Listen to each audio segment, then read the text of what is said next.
그러므로 우리에게 큰 대제사장이 계시니 승천하시니 곧 하나님의 아들 예수시라. 우리가 믿는 도리를 굳게 잡을지어다. 우리에게 있는 대제사장은 우리의 연약함을 동정하지 못하실 리가 아니요 모든 일에 우리와 똑같이 시험을 받으신 이로되 죄는 없으시니라. 그러므로 우리는 긍휼하심을 받고 때를 따라 돕는 은혜를 얻기 위하여 은혜의 보좌 앞에 담대히 나아갈 것이니라. 우리 하나님은 완전하신 하나님이에요. 우리 하나님은 완전히 의로우시며 또 완전히 거룩하시며 모든 것을 아십니다. 하나님은 우리의 혼과 영과 또 마음의 생각과 뜻을 다 꿰뚫어 보고 계세요. 우리는 하나님 앞에서 숨을 수 없습니다. 감출 수도 없습니다. 피할 수 없습니다. 하나님의 불꽃 같은 그 두 눈 앞에서 우리는 벌거벗은 것처럼 완전히 드러나 버리게 되었다는 것입니다. 이것이 히브리서 4장 12절과 13절 말씀인 것입니다. 하나님의 말씀은 살아있고 활력이 있어 좌우의 날선 어떤 검보다도 예리하여 혼과 영과 및 관절과 골수를 찔러 쪼개기까지 하며 또 마음의 생각과 뜻을 판단하나니 지으신 것이 하나도 그 앞에 나타나지 않음이 없고 우리의 결산을 받으실 이의 눈앞에 만물이 벌거벗은 것 같이 드러나느니라. 완전하신 하나님 앞에서 발가벗겨진 모습으로 서 있는 죄인들에게 어떤 희망이 있을까요? 어떤 소망이 있을까요? 상식적으로 우리가 생각해 볼 때 이 13절 바로 다음 구절에 어떤 내용이 다음 구절에 연결되면 좀 자연스러울까요? 아마도 이런 게 아닐까 싶어요. 이제 우리 앞에 심판자요 판결자가 계시니 곧 하나님의 아들 예수시라. 그를 두려워할지어다. 이런 내용이 아닐까 생각할 수 있잖아요. 그런데 바로 이 부분에서 우리를 좀 당혹하게 하는 사실이 한 가지 있습니다. 자, 그것은 이 14절에 나오는 예수님이 어떤 분이냐는 거예요. 자, 14절에 나오는 예수님은요, 심판자가 아니에요. 판결자도 아니에요. 어떤 분이냐면은 우리를 위한 대제사장으로 소개가 되고 있다는 것입니다.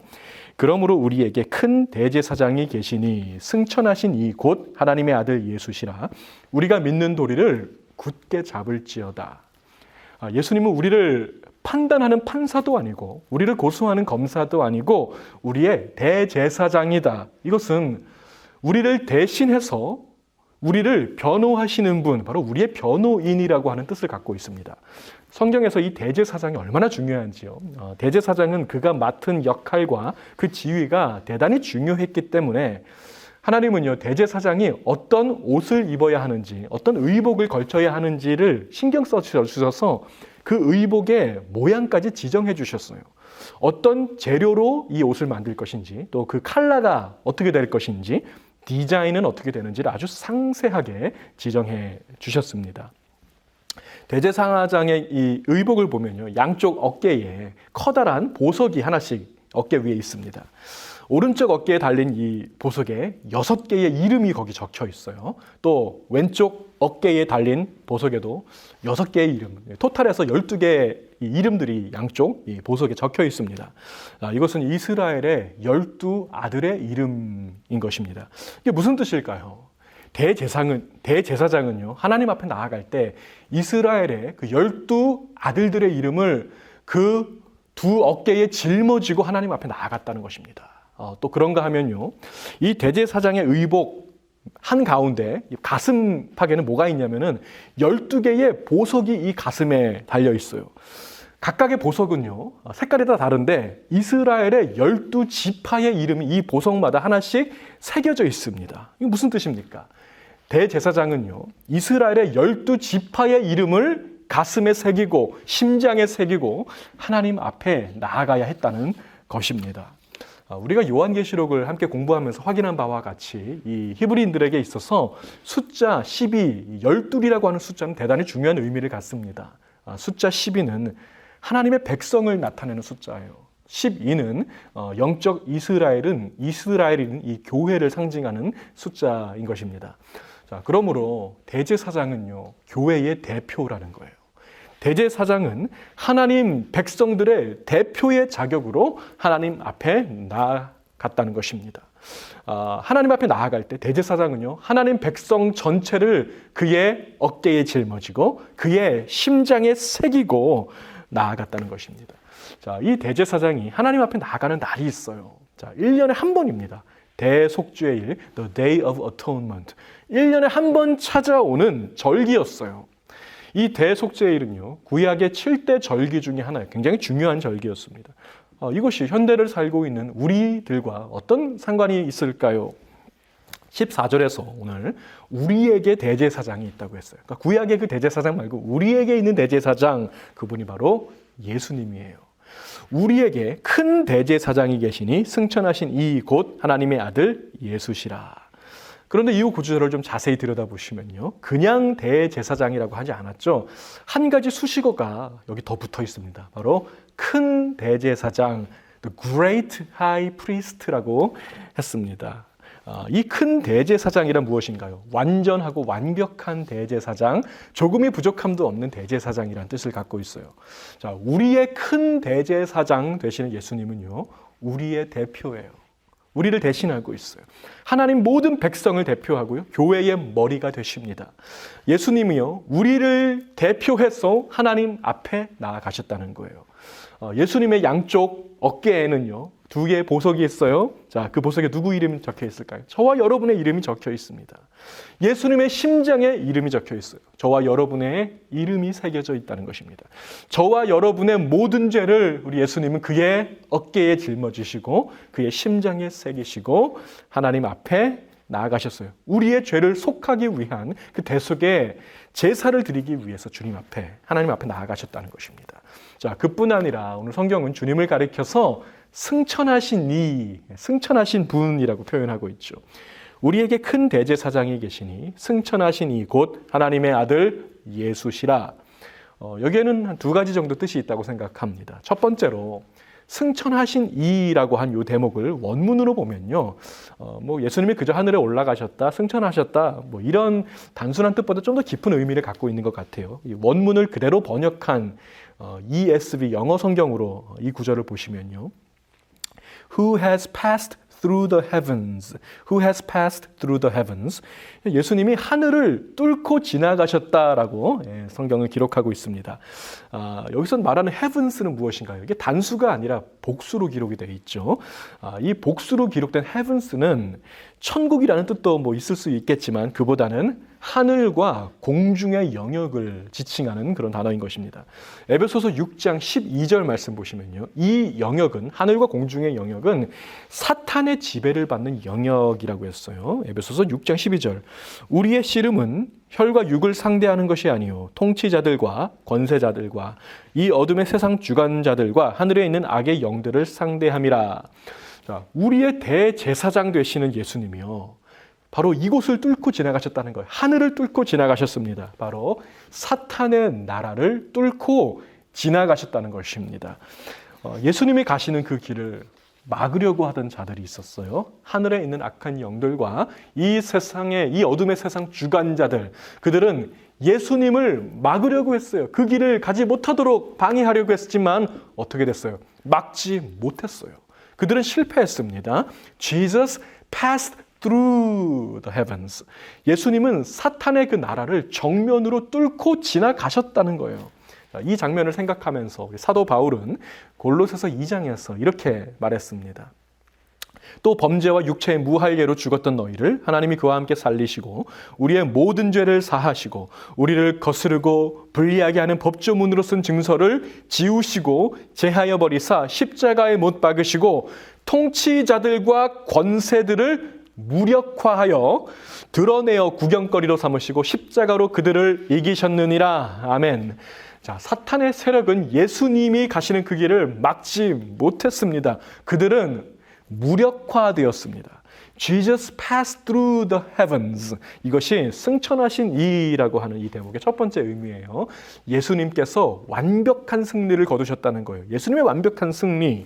자, 그렇다면 이제 두 번째 의미 뭘까요? 두 번째 의미는 우리 한글 성경에 번역된 그대로 예수님이 승천하셨다, 하늘에 올라가셨다는 거예요. 자, 예수님께서 하늘에 올라가시고 하나님 보좌 우편에 앉으셨습니다. 예수님의 자리는요, 하나님 바로 옆자리라는 것이죠. 이것이 무슨 중요한 의미가 있냐면, 구약의 이 대제사장들은요, 하나님의 백성의 대표잖아요. 하나님을 만나러 갈 때 우리가 다 가는 게 아니라 대표 한 사람만 만나러 가는 것입니다. 근데 언제 하나님 만나러 갔습니까? 언제? 1년에 한 번, 대속죄일에. 1년에 딱 한 번만 하나님을 만나러 갈 수가 있었다는 거예요. 자, 그런데 우리 예수님은 어때요? 예수님의 자리는 하나님 바로 옆자리예요. 예수님은 하나님 바로 옆에 있기 때문에 언제든지 하나님과 얘기할 수 있고 대화할 수 있고 나아갈 수가 있다는 것입니다. Jesus has the full-time access to the Father. 자, 두 가지 살펴봤어요. 예수님의 구속의 사역이 유효한 이유는 뭐예요? 첫째로 사탄이 그것을 막지 못했고 우리 주님이 완벽하게 승리하셨기 때문입니다. 둘째로 예수님은 날마다 대속죄일이 되시기 때문에, 날마다 대속죄일이 every day is the day of atonement. Jesus has the full-time access to the Father. 자, 그분이 우리를 심장에 새기셨습니다. 예수님은 우리를 그 주님의 어깨에 짊어지셨습니다. 주님은 끝까지 우리를 사랑하세요. 그 한없는 은혜와 자비와 용서와 사랑을 우리에게 베풀어 주십니다. 우리는요, 이 사실을 믿기만 하면 돼요. 주님을 믿기만 하면 됩니다. 우리가 믿는 도리를 굳게 잡을지어다. 굳게 믿으시는 저와 여러분 되시기를 바랍니다. 그렇다면 문제는 뭘까요? 예수님은 아무 문제 없어요. 예수님은 완벽하게 승리하셨어요. 완전히 이기셨어요. 문제는 바로 우리에게 있는 것이죠. 우리의 믿음이 연약하다는 거예요. 이게 문제예요. 우리는요, 우리가 믿는 이 도리를 굳게 잡지 못할 때가 너무나도 많다는 것입니다. 연약하기 때문에 우리가 이런 얘기 자주 하지 않습니까?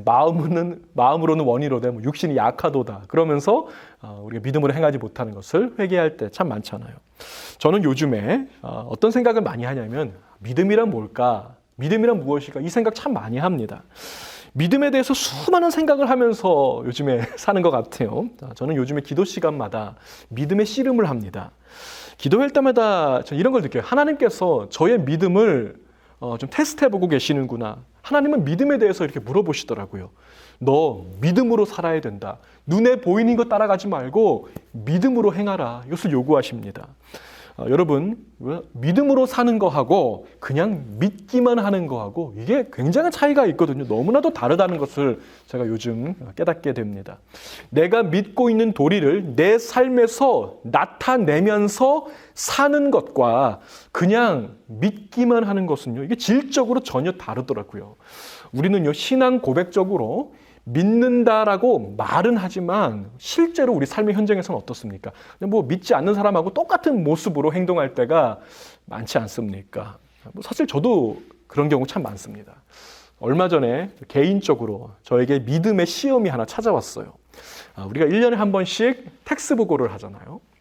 올해 이제 텍스 리턴을 이제 보니까 아주 매우 적은 액수의 텍스 리턴이 오게 된 거예요. 예년에 비해서 한 4분의 1 정도 받게 되었습니다. 제가 그래서 좀 너무 궁금하기도 해서 CPA한테 좀 문의를 해봤어요. 그랬더니 하는 말이 정직하게 세금 보고를 하면 그렇게 된다는 거예요. 정직하게 세금 보고한 액수가 바로 그 금액이라는 것입니다. 그런데 눈 딱 감고 양심을 그냥 한 번만 속이고 딱 한 줄만 고쳐서 IRS에 보고하면 어떻게 되는지 아세요? 그 액수하고는 비교도 안 되는 엄청나게 많은 액수를 텍스 리턴 받을 수가 있더라고요. 자, 게다가 제가 며칠 전에 인터넷 뉴스를 보는데 이런 말이 있어요. 이번에 코로나 바이러스 이 문제 때문에 IRS가 마비가 되어서 이번에는 세금 감사를 느슨하게 할 수밖에 없다는 그 기사를 제가 읽게 되었습니다. 자, 그 순간부터 믿음의 시험이 저에게 시작된 것이죠. 믿음과 현실 사이에서 얼마나 저의 생각이 이 믿음과 현실 사이 왔다 갔다 했는지 몰라요. 믿음으로 내가 해야 되는 것인가? 아니면 현실에 안주해야 하는 것인가? 코로나 바이러스 때문에 이렇게 힘든데 아니 우리 하나님도 좀 이해해 주시지 않을까? 제가 이 생각까지 했다니까요. 이런저런 생각이 계속 머릿속에 막 소용돌이 치고 휘몰아치는데 며칠 전에 혼자서 이제 새벽에 기도하던 중에 하나님이 저의 마음에 확답을 주셨어요. 확정되게 하셨습니다. 장 목사야, 너 말로만 믿지 말고 삶으로 믿어라. 말로만 믿지 말고 너의 삶으로 믿어라. 여러분, 믿음의 증거는요, 교회 안에서 나타나는 거 아닙니다. 믿음의 증거는 삶 속에서 나타나는 거예요. 믿음의 증거는 제가 이렇게 설교하는 설교 단상에서 보여지는 것이 아니고 믿음의 증거는 삶의 현장에서 보여지는 것입니다. 하나님은요, 믿음으로 행하는 자를 가장 기뻐하십니다. 우리 히브리서 11장 6절에서 믿음이 없이는 하나님을 기쁘시게 하지 못하나니 하나님께 나아가는 자는 반드시 그가 계신 것과 또한 그가 자기를 찾는 자들에게 상 주시는 이심을 믿어야 할지니라고 했어요. 하나님은 믿음을 기뻐하십니다. 믿음으로 행하는 저와 여러분 꼭 되시기를 원합니다. 오직 의인은 무엇으로 말미암아 살리라? 믿음으로 말미암아 살리라라고 했어요. 하나님께서 인정하시는 의인은 어떤 사람입니까? 말로만 믿는 것이 아니라 삶으로 믿는 사람, 믿음으로 말미암아 사는 사람이라는 것입니다. 여러분, 소돔과 고모라가 왜 망했어요? 돈이 없어서 망한 게 아니죠. 제가 이런 말까지 했거든요. 하나님께 제가 이거 텍스 리턴 받으면 헌금도 그만큼 많이 할게요. 소돔과 고모라가 돈이 없어 망했습니까? 하나님은요, 돈이 필요한 분이 아니거든요. 소돔과 고모라가 망한 이유는 믿음으로 삶을 사는, 믿음으로 말미암아 사는 그 의인 하나가 없었기 때문에 멸망했다는 것이죠. 믿음으로 사는 저와 여러분이 되어야 할 줄 믿습니다. 그럼에도 불구하고 때때로 우리의 선택과 우리의 결정이 꼭 믿음 따라가는 것은 아니더라고요. 눈에 보이는 상황과 환경과 이런 거에 따라서 우리가 믿음이 흔들릴 때가 여전히 많을 것입니다. 마음에는 원이로되 육신이 약하도다. 이 말이 절로 나올 때 얼마나 많으십니까? 뭐 텍스 보고할 때만 그렇겠어요. 여러분의 직장에서, 일터에서, 학교에서, 가정에서 이런 일들 정말 수도 없이 많게 우리 삶에 나타나고 있다고 생각합니다. 여러분, 우리가 이렇게 연약해요. 우리 정말 연약합니다. 이토록 연약한 우리에게 주시는 하나님의 사랑의 음성이 있어요. 그것이 바로 15절 말씀인 것입니다. 우리에게 있는 대제사장은 우리의 연약함을 동정하지 못하실 리가 아니요. 모든 일에 우리와 똑같이 시험을 받으신 이로되 죄는 없으시니라. 아멘. 여기 보시면 우리의 연약함을 동정하지 못하실 이가 아니요. 못하실 이가 아니요. 굉장히 말을 좀 이렇게 비꼬아서 꼬아놓은 것 같은 그런 생각이 드는데요. 이게 못하는 게 아니다라고 하는 것은 잘한다는 뜻이죠. 부정문 플러스 부정문이니까 어떤 것을 강조할 때 쓰는 그런 이제 문학적 기법인 것입니다. 예수님은 우리의 연약함을 이해하십니다. 동정하십니다. 알고 계십니다. 믿음과 현실 사이에서 우리의 삶의 현장 바로 그 한가운데에서 우리가 믿음으로 행하는 그 길을 선택하기를 우리 주님께서 원하십니다. 기대하십니다. 기다리십니다. 그러나 때로는 우리가 믿음 따라가지 못하고 현실을 택하는, 현실에 안주하는 우리 연약한 모습이 드러날 때 얼마나 많습니까? 바로 그 순간에도 우리 주님은 우리의 연약함을 어떻게 하신다고요? 이해하신다는 거예요. 동정하신다는 거예요. 그것이 옳다는 게 아니죠. 그것을 긍휼히 여기시며 불쌍히 여기시며 다시 한번 기회를 주시는 하나님이 되신다는 거예요. 여러분, 일터와 직장에서 믿음 지키고 사는 거 얼마나 힘드세요? 예수님이 그거 아실까요? 예수님도 아십니다. 우리 예수님도요, 예전에 직장이 있으신 적이 있으셨거든요. 예수님은 나무를 깎으시고요, 톱질을 하셨고 망치질도 하셨고 이런 의자도 만드시고 테이블도 만드시고 단상도 만드시고 예수님 목수일을 하셨잖아요. 주님이 그 일하시는 동안에 힘든 일이 없었을까요? 어려운 일이 없었을까요? 시험이 없었을까요? 이상한 커스터머가 와서 이상한 말 하지 않았을까요? 예수님도 우리 똑같아요. 일터 현장에서의 어려움을 주님이 아십니다. 이해하십니다. 동정하십니다. 성경에 보니까 예수님이 심지어 요리까지 하셨더라고요. 제자들에게 생선 요리를 해주셔서 와서 조반을 먹으라. 저는 이 부분이 너무 은혜가 되더라고요. 왜냐하면 제가 이 요리를 잘 못하거든요. 요리 못하는 게 제 컴플렉스예요. 저의 연약함입니다. 저의 연약함을 우리 예수님이 이해하고 계시다는 것을 저는 믿습니다. 예전에 우리가 자주 부르던 찬송에서요, 주님도 때로는 울기도 하셨네. 예수님은 눈물을 흘리셨다고 했어요. 예수님도 배고프셨죠. 목마르셨죠. 피곤하셨습니다. 버림받고 외면당하시고 배신도 당하시고 극심한 육체적인 고통도 당하시고 끔찍한 사형틀에서 처참하게 죽으시기도 했습니다. 예수님은 우리를 동정하십니다. 우리의 연약함을 이해하십니다. 그것을 그대로 경험하셨기 때문이죠.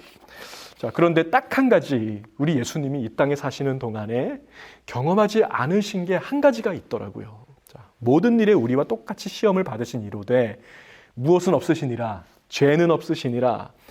주님은요, 죄는 경험하지 않으셨어요. 예수님은요, 죄는 단 한 번도 경험한 적이 없습니다. 그러나 예수님은요, 죄의 결과는 경험하셨어요. 죄 자체는 경험하지 않으셨어요. 그러나 죄의 형벌을 경험하셨다는 거예요.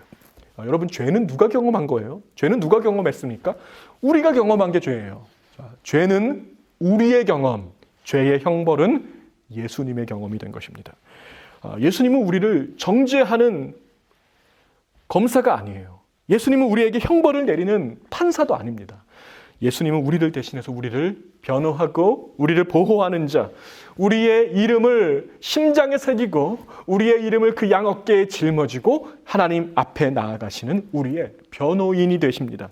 자, 구약의 대제사장이 양 어깨에 이스라엘의 12아들의 이름을 짊어지고 가슴에는 이스라엘의 12지파의 이름을 새기고 거룩하신 하나님 앞에 나아갔던 것처럼 예수님은 그 양 어깨에 저와 여러분의 이름을 짊어지셨습니다.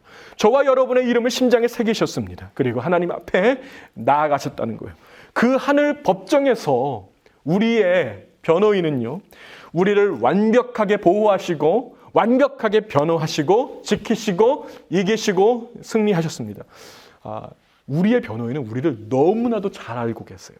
우리를 너무나도 잘 이해하세요. 왜냐하면 우리의 모든 것을 친히 경험하셨기 때문이죠. 그래서 우리를 동정하실 수가 있다는 거예요. 자, 우리 예수님은요, 우리의 대제사장은 너무나도 확신 있게 우리의 문제를 판사 앞에서 얘기할 수 있는데, 자, 어떻게 얘기하냐면요, 마치 자기 얘기처럼 말할 수 있어요.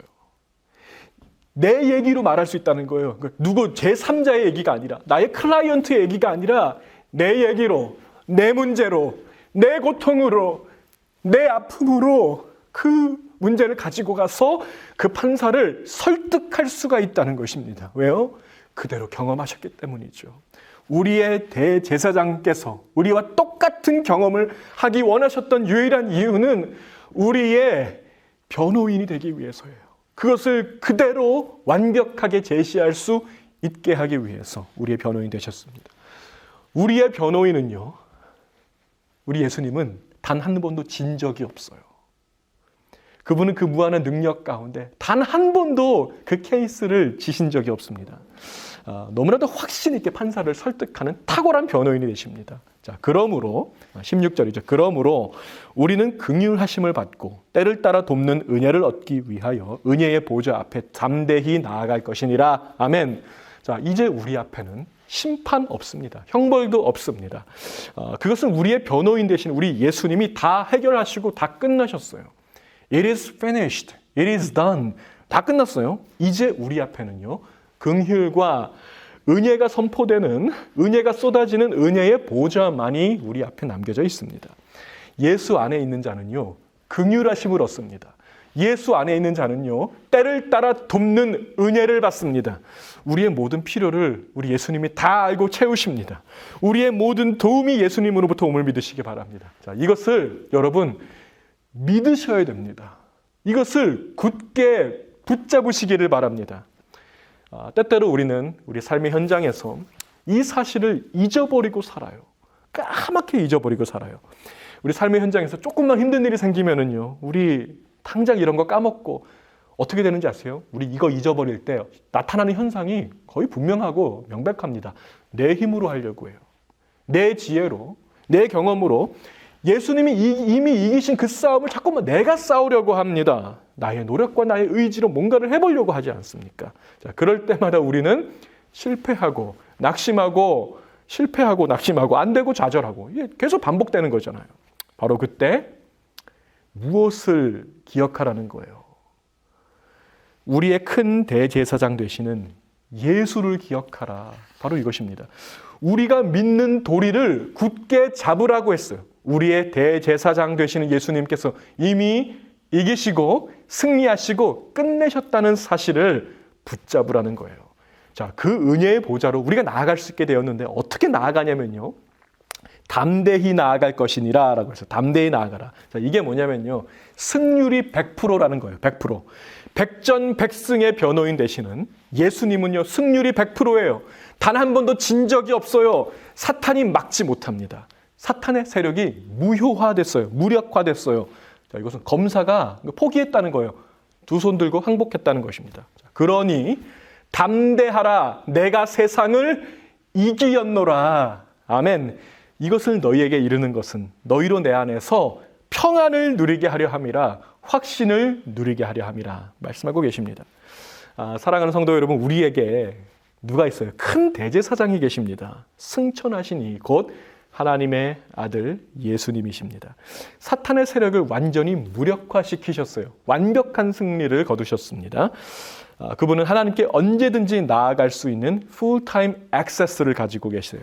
이것을 믿으세요. 우리가 믿는 도리를 굳게 잡을지어다. 주 안에서 사랑하는 우리 천국 백성 여러분, 굳게 믿으세요. 굳게 잡으세요. 그 은혜의 보좌 앞으로 나아가실 때 담대한 마음을 가지고 나아가시기 바랍니다.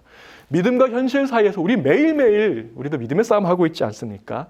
믿음과 현실 바로 그곳에서 작은 믿음의 선택을 한번 해보세요.